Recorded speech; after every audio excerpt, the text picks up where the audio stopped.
आगामी लोकसभा निवडणुकीच्या पार्श्वभूमीवर महायुतील राज्यातील सर्व जिल्ह्यात मेळाव्याचं आयोजन केलं होतं। त्यानुसार सांगली जिल्ह्यातही मेळावा पार पडला। या मेळाव्यात रयत क्रांती संघटनेचे अध्यक्ष सदाभाऊ खोत यांनी महायुतीवर टीका केली आहे। आम्हाला काही दिलं नाही तरी आम्ही तुमच्यासोबत आहोत। मी मुंबईत बैठकीला गेलो होतो। आम्हाला म्हणाले कामाला लागा, योजना लोकांपर्यंत पोहोचवा। मग मी विचारलं, तुम्ही आम्हाला काय समजलंय? आम्हाला ब्रवाले समजलात का? लग्नाचा सीजन आला, ताशा कुठे आहे पहा, पिपाणी कुठे आहे बघा, म्हणजे आम्हाला वाजवायला ठेवलंय का? असा संतप्त सवाल सदाभाऊ खोत यांनी विचारला। तुम्ही आमचा अपमान करू नका, आम्ही लढणारी माणसं आहोत। त्यामुळे मोदी आणि फडणवीसांसाठी आम्ही लढणार आहोत। म्हणून घटकपक्षांनाही सन्मान द्या। कोण आलं की काही जण बघून हसतात, पण बघून हसू नका। मुंगी सुद्धा हत्तीचा पराभव करू शकते, असंही सदाभाऊ खोत म्हणाले। एका रेल्वे स्थानकावर भाऊ आणि बहिणीने लग्न केल्याची धक्कादायक घटना घडली आहे। झारखंडमधील डाल्टनगंज रेल्वे स्थानकावर ही घटना घडली आहे। या दोघांनाही एकमेकांसोबत राहायचं होतं। त्यामुळे डाल्टनगंज रेल्वे स्थानकावर एका भावाने आपल्या आते बहिणीच्या भांगेत कुंकू लावलं, तसेच 7 जन्माच्या शपथाही घेतल्या। ही बातमी ऐकून दोघांच्याही कुटुंबांना धक्का बसला। काय करावं हे त्यांना कळत नव्हते। त्यांच्या या निर्णयाने घरात एक गोंधळ माजला। या घटनेची माहिती मिळताच शहर पोलीस ठाण्याने खबरदारीचा उपाय म्हणून दोघांनाही पोलीस ठाण्यात आणले।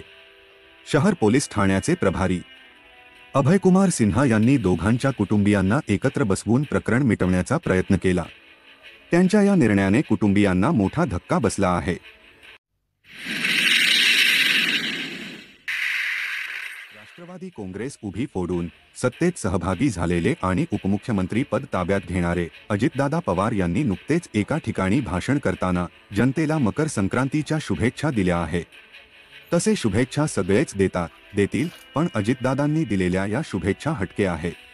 पहा काय दिल्या आहेत अजितदादांनी मकर संक्रांतीच्या शुभेच्छा। परंतु या मोदीला हटवा, भाजप शिवसेनेला बाजूला करा।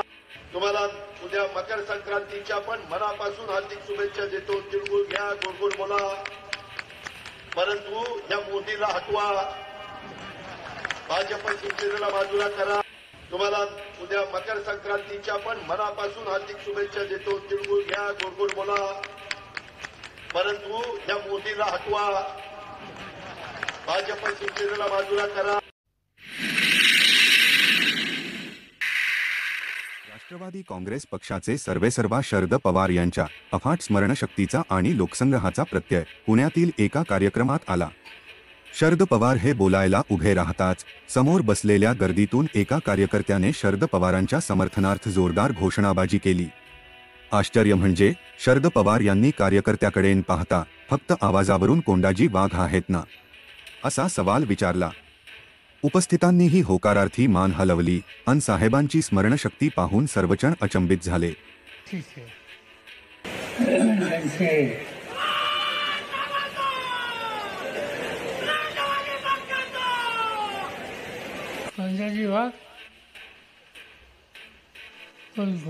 कोल्हाजी वाघ आहे का?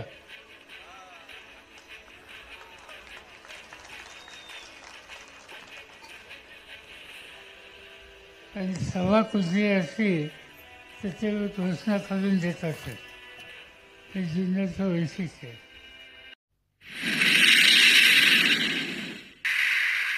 अनेक दुचाकी तसेच चारचाकी वाहनांवर वेगवेगळ्या अर्थाचे स्टिकर्स पाहायला मिळतात। हे स्टिकर्स वायफळ असतात असं नाही। बरेच हौशी लोक डॅड्स गिफ्ट, आईचा आशीर्वाद वगैरे सारखे वन लायनर्स गाडीवर आवर्जून चिटकवतात। मात्र या स्टिकर्स लावण्यामागील नेमकी भावना ही कृतज्ञता व्यक्त करण्याची असते। असेच एक भन्नाट स्टिकर सध्या इंस्टाग्रामवर व्हायरल झाला आहे।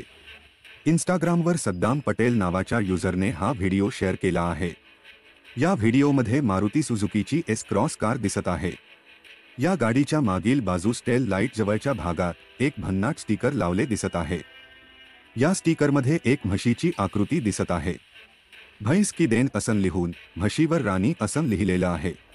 म्हणजेच ही कार राणी नावाच्या म्हशीची देणगी असल्याचे या स्टिकरमधून अधोरेखित करण्यात आलं आहे। दुधाच्या व्यापारातून झालेल्या पैशातून मिळालेला नफा वापरून ही कार मालकाने खरेदी केल्याचे या स्टिकरवरून स्पष्ट होत आहे. तसेच राणी म्हशीवर तिच्या मालकाचं फार प्रेम असल्याचंही स्टिकरवरून दिसतंय अशी सोशल मीडियावर चर्चा आहे.